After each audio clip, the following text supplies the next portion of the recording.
காய் ஒரு மரத்தில் இருந்து கொட்டின காய். அதில் பாலிடெக்னிக்கில் நான் வேலை பார்க்குறேன். அந்த பாலிடெக்னிக்கில் இருந்து இது கொட்டுனுச்சு இந்த காய். சரி, நம்ம இந்த காயை எடுத்து கடிச்சு பார்ப்போம்னு கடிச்சு பார்த்தேன். ஆனால் பல்லாங்குழி காய்க்கு நல்லா யூஸ் ஆகும்னு சொல்லிட்டு நான் எடுத்துகிட்டு வந்துட்டேன். ஆனால் புளியாங்காய் நல்லா கருப்பாக இருக்கும். இது நல்லா ரெட் கலரில் சூப்பராக இருக்குது. அதனால் இது ஊறவும் ஊறாது. இது மழை பெஞ்சாலும் நினையவும் நினையாது. மழையிலலாம் கொட்டி கிடக்கும் நிறையா, ஆனால் ஊறாமலே கிடக்கும் அது. அதனால் அந்த காயை நம்மளா பல்லாங்குழிக்கு இதை விளையாடுவோம்னு சொல்லிட்டு இதை எடுத்துக்கிட்டு வந்தேன். நல்லா இருக்குது, சூப்பராக இருக்குது ரெட் கலரில். ஆனால் விளையாடுறதுக்கு நம்ம கைக்கு அப்படியே வளவளன்னு அப்படி என்னமோ ஏதோ ஒரு கிரேனட் காயை வச்சு விளையாடுறது மாதிரி இப்படி வளவளன்னு இருக்குது சூப்பராக. அதனால் இந்த காயை என்ன காயின்னு எனக்கு தெரியல. அது மரமும் என்ன மரம்னு எனக்கு தெரியல. உங்களுக்கு தெரிஞ்சால் கமெண்டில் சொல்லுங்கள். சப்ஸ்கிரைப் பண்ணுங்கள், லைக் பண்ணுங்கள், ஷேர் பண்ணுங்கள். இப்போ நாங்கள் பல்லாங்குழி விளையாண்டுடலாம் வாங்க. பல்லாங்குழி விளையாடலாம் வாங்க.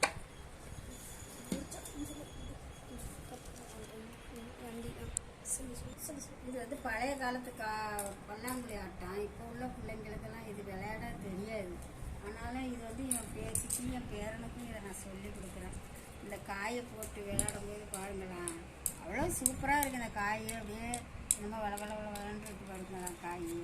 அதனால் இது வரைக்கும் யாருமே இப்படி ஒரு காய் கண்டுபிடிச்சி எடுத்து விளையாண்டதே கிடையாது. இது எனக்கு ஒரு ஆசை, இதை விளையாடணும்னு சொல்லிட்டு. இது பழைய காலத்து ஆட்டம். இதெல்லாம் எங்களுக்கு உள்ள வயசானவங்களுக்கு உள்ள ஆட்டம். இது பிள்ளைங்க பேரனுக்கு என் பேத்திக்கும் சொல்லி கொடுக்குறேன். இதை உங்களுக்கு பிடிச்சிருந்தா கமெண்ட் பண்ணுங்க, லைக் பண்ணுங்க. லைக் பண்ணுங்க.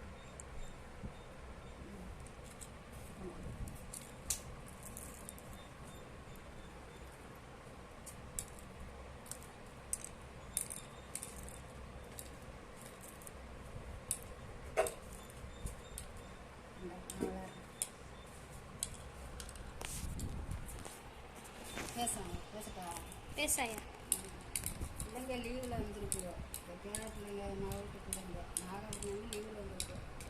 அவங்களுக்காக இந்த காயை நான் ஒரு நாளும் பொறுக்கி சேர்த்து வச்சேன். இதை எப்படி அதுகளுக்கு நம்ம ஒரு சஸ்பென்ஸாக காமிக்கணும்னு காமிச்சேன்.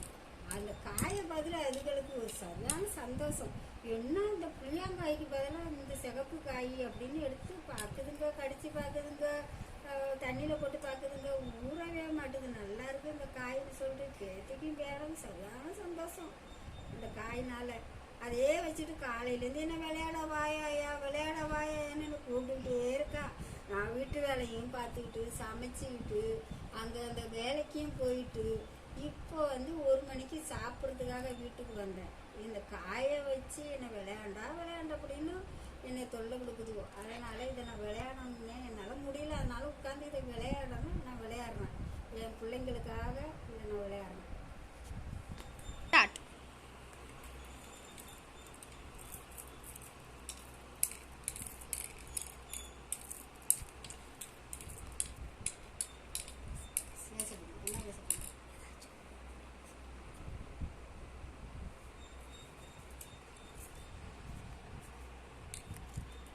கோடை விடுமுறைக்காக நானும் 1 மாதமாக அதுங்களை கூப்பிட்டுக்கிட்டே இருக்கேன். வரவே மாட்டேங்குதுங்க. ஏன்னா ரொம்ப மனசு உடஞ்சி போயிட்டேன். நேற்றுக்கெல்லாம் ரொம்ப மனசு உடஞ்சி போய் எனக்கே உடம்பு சரியில்லாத மாதிரி போச்சு. எல்லா வீட்டில் எல்லா பிள்ளைங்களும் வந்துருக்குவோம். நம்ம வீட்டுக்கு ஒரு பிள்ளைங்களும் வரலையேன்னு அவரு ஒரு பக்கம் புலம்பிகிட்டே இருக்கிறாரு. என்ன லூசு பிடிச்சோன்னு கேட்குறாரு, என்னை பைத்தியம் பிடிச்சோன்னு கேட்குறாரு, என்ன ஏமாத்துறீங்களான்னு கேட்குறாரு. அதெல்லாம் அவர்கிட்ட வரேன்னா பதில் சொல்லிக்கிட்டு நானும் வேற புலம்பி போய் உட்காந்துக்கிட்டு தூக்கமே இல்லை நைட்டெல்லாம். பிள்ளைங்க வாரன்னு சொன்னிச்சுகளே வரலையே.